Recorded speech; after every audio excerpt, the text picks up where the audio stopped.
A film without a camera. The concept and the process of drawn-on-film animation. I could visualize the equivalent of these things in the picture area. Things could skip and leap about joyfully, or they could drag themselves tragically. As McLaren says, drawn-on-film animation is about putting your thoughts, the sounds you hear, the words surrounding you onto a film stock. Lai's aspiration in this work was simple. He wished to transfer the ecstatic energies of sound, colour and movement in his film. Everyone has a different relationship with film, but this technique goes back to the roots of filmmaking. While it can be considered as one of the purest forms of art in cinema, it still remains to be discovered. It's such a wonderful thing to be able to do, to be always carrying around the materials of your making at any moment, to be able to sit down with a little board and some film and some paints or inks or whatever and be able to extend the work.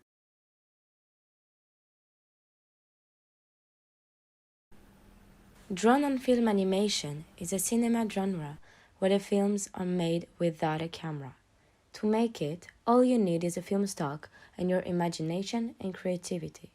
You can draw, stumble, scratch, glue flowers or feathers, or even paint. You can even lick it or spit on it. This film by Vicky Smith is a perfect example of all the techniques you can use in DOF. Using her tongue as a tool and stamp for her film, Vicky pushes back the barriers of normal standards of what can be used in direct animation and shows that anything is possible in this genre.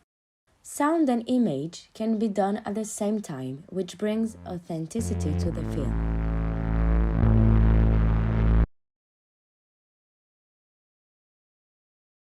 Could not be artificed separately from the image, so that whatever the image was, the sound would be exactly that.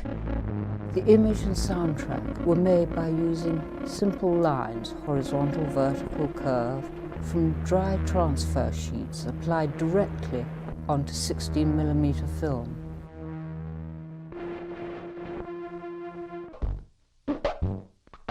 By reproducing the exact same thing made on the frames on the soundtrack, we can then obtain the sound of the visual. We basically hear what we see, as the same pattern is made on both elements. It was the spacing between these lines that determined the tone and pitch of the sound. Hearing what we see depicts a sentiment of truth and gives a concrete aspect to the film. That relationship between an image and a sound, instead of being maybe added later, maybe dubbed, was actually sync from the moment it was made, exactly. So what you see is what you hear.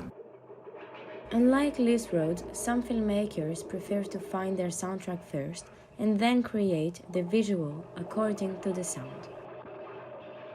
For example, Len Lai synchronized his visuals to his own sounds. I used the sound effects which I got from one of my works called Storm King.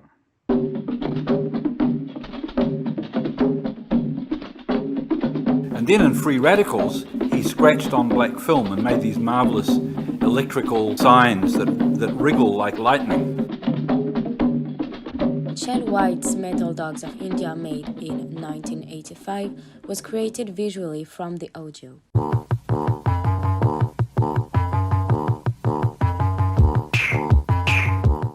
As he would say, the film itself is a sort of Dadaist collage of animated images drawn directly into the celluloid surface of the film in hundreds of tiny pictures, all set to music.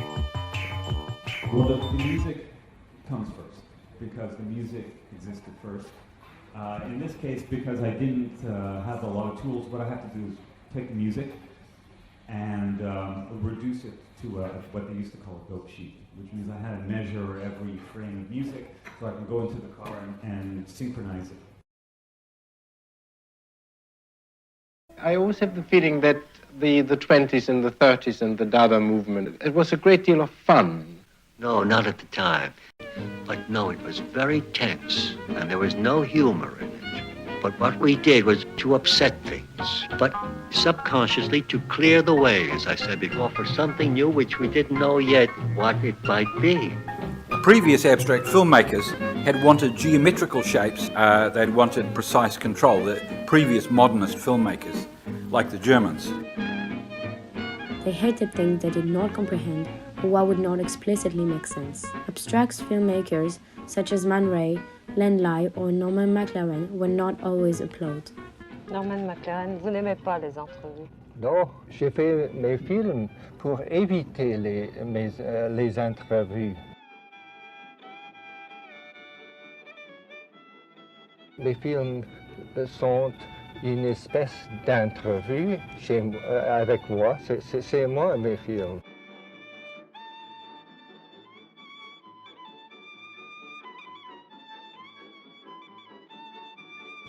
Vos films, il faut quand même, il faut les voir, il faut les comprendre aussi. On doit les comprendre sans explication.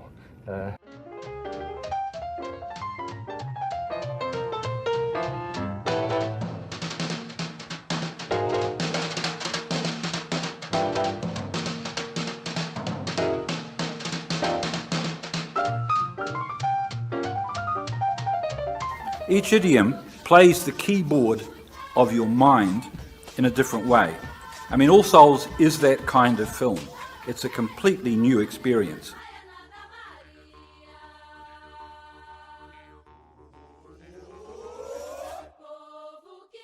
They were up against the terror of uncovering something that, however beautiful it looks, a kind of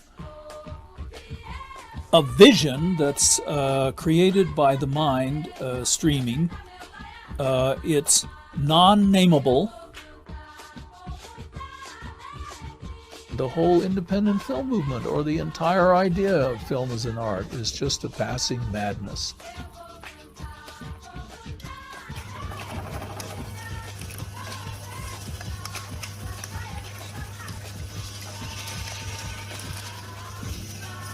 I've kind of made it my goal to make a kind of an imaginary toolbox of all the things I can do with film, either by stapling it or burning it or gluing it or peeling off stuff from it or combining it together. I just want to make a very, very big compendium of what handmade films could be.